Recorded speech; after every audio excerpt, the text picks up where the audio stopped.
Bonjour les amis, je suis ravi de vous retrouver de nouveau pour aborder aujourd'hui la deuxième partie des dispositions de la loi de finances pour 2021 qui ont modifié le code des impôts directs.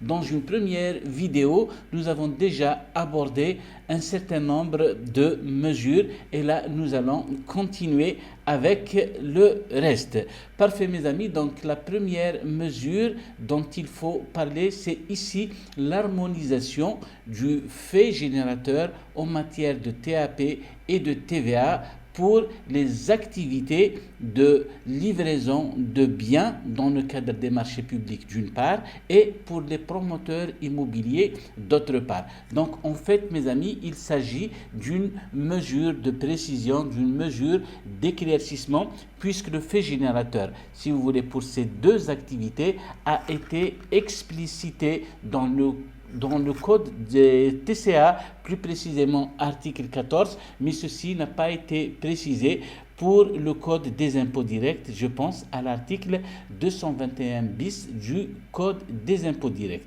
Parfait mes amis, donc pour ce qui est de la livraison de biens, donc de tout ce qui est vente à un organisme public, le code des TCA, nous avons dit, précisé déjà que le fait générateur était constitué par l'encaissement jusqu'au délai d'une année.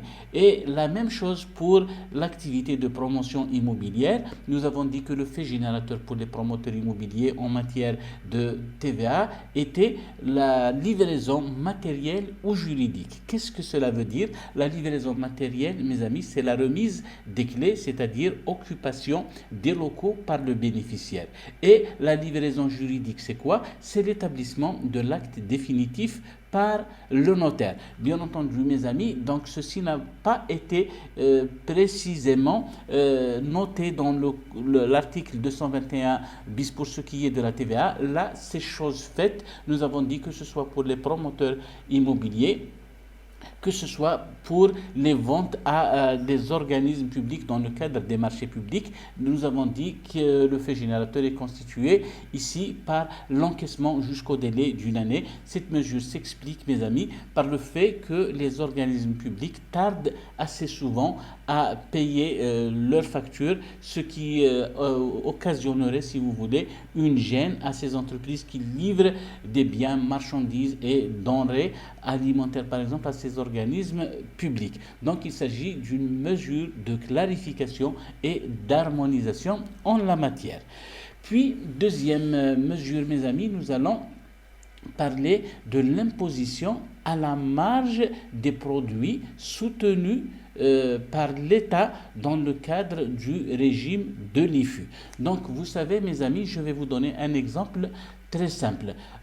Jusqu'au 31/12/2020, on imposait, par exemple, les vendeurs de lait en sachet, on va dire les commerçants qui se livrent à la revente en état de lait pasteurisé en sachet, à l'IFU au taux de 5%.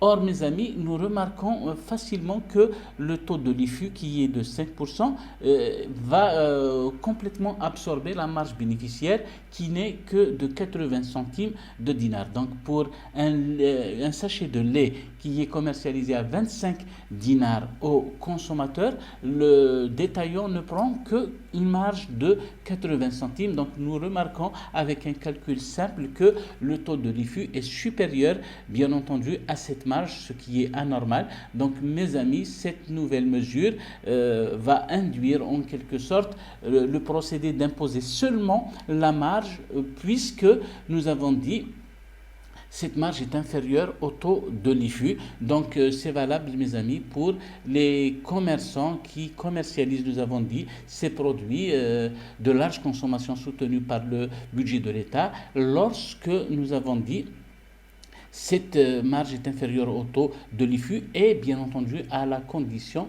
que le commerçant ne se livre qu'à la commercialisation de ce type de produit. Puis, mes amis, troisième mesure, on va parler de la possibilité de demander le remboursement de l'excédent de versement en matière d'IRG et d'IBS que ce soit pour les personnes physiques, que ce soit pour les sociétés. Mes amis, nous avons vu que suite à cette crise économique puis crise sanitaire, nous avons vu les performances de plusieurs entreprises se dégrader suite justement à cette crise. Et bien entendu, résultat des courses, c'est que ces entreprises ont dégagé des excédents parfois très importants, dont ils n'auront pas la possibilité, si vous voulez, de les imputer sur les acomptes à venir. Donc cette mesure, mes amis, elle est intervenue pour donner cette possibilité à ces entreprises, qu'elles soient personnes physiques, qu'elles soient sociétés, de demander le remboursement. Donc ça représente, si vous voulez, une entrée de cash immédiate qui va en quelque sorte soulager les entreprises des difficultés de trésorerie qu'elles rencontrent actuellement. Parfait, mes amis. Il y a une quatrième mesure que je souhaiterais citer.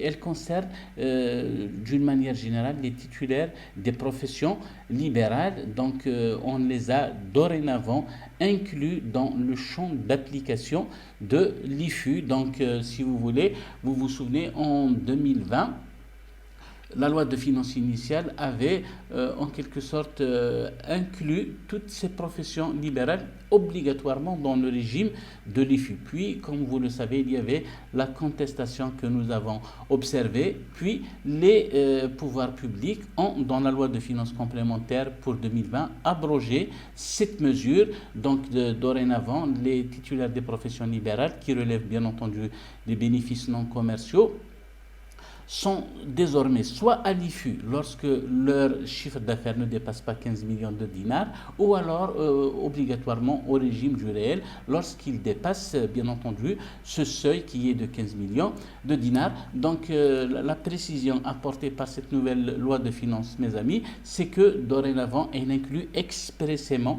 les titulaires de ces professions libérales dans le régime de l'IFU. Donc ils sont éligibles à l'IFU tant que leur chiffre d'affaires ne dépasse pas 15 millions de dinars. Donc il s'agit d'une correction, d'une précision, d'une clarification de l'article 282 terre du Code des impôts directs. Donc mes amis, par ailleurs, cette loi de finances comprend un grand nombre de mesures qui ne modifient pas d'une manière structurelle, d'une manière profonde les articles du Code des impôts directs. Par ailleurs, également en matière de TCA, en matière de procédure fiscale, mais il s'agit tout simplement de mesures d'ordre qu'on appelle également de mesures de reclassement, de mesures de reclassification. Donc c'est tout juste pour apporter des précisions, pour apporter une meilleure lecture, de meilleurs éclaircissements au Code des impôts d'une manière générale, au sein Code des impôts. Bien entendu, il y a également, on va parler de la possibilité pour les entreprises soit d'établir leur déclaration. Je pense plus précisément à la déclaration sur les salaires, la fameuse G29 X301 bis, la déclaration des clients, c'est-à-dire l'ex-état 104, actuellement on l'appelle G3, ainsi que l'état des paiements de sous-traitance de services effectués au tiers. Donc là, on parle de la modification apportée par la loi de finances pour 2019 à l'article 176. Donc vous voyez, mes amis, toutes ces déclarations-là. Cette loi de finances a apporté la précision que les entreprises qui les souscrivent ont la possibilité de les souscrire soit sous format dématérialisé, donc on pense au CD, soit sous forme de télédéclaration, puisque la DGE et un certain nombre de CDI, on voit déjà que le système GBETIC, le système informatique, c'est-à-dire la plateforme de téléchargement en ligne, sont désormais opérationnels dans plusieurs services. Donc s'il n'y a pas GBETIC, ça on continuera à procéder à ces déclarations par CD, sinon c'est directement la déclaration en ligne, c'est-à-dire la télédéclaration. Donc voilà globalement, mes amis, les mesures essentielles apportées par cette nouvelle loi de finances en matière d'impôts directs. Nous reviendrons très bientôt pour aborder les mesures concernant la TVA d'une part et les procédures fiscales d'autre part. En attendant, je vous souhaite une excellente journée mes amis. Prenez soin de vous. Au revoir.